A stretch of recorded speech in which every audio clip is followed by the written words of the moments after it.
म्हणजे आता आपण जाऊन स्नान जर केलं, स्नान करून आपला संकल्प झाला तर परत नदीच्या पलीकडे आपल्याला जायचं नाहीये. एक नंबर नियम ध्यानात राहू द्या, कुठेही नदी ओलांडायची नाही.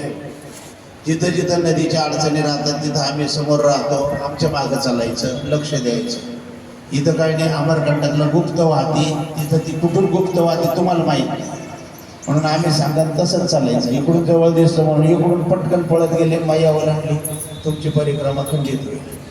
आमचं काही जाणार नाही, तुमचंही काही जाणार नाही, पण पुण्य मिळणार नाही. चुकल्याने हानी होती असं काही नाही, चुकल्याने फळ मिळत नाही.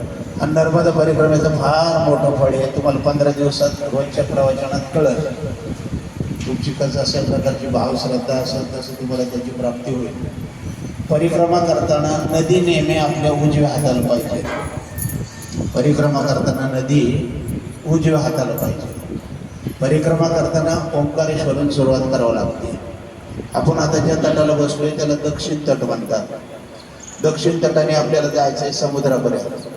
समुद्रात जिथं नदी सागराला मिळते तिथं नदी ओलांडायची नाही, मग बोटीने समुद्रातून पलीकडच्या तटाला जायचं आणि तिथून ओगमापर्यंत जायचं.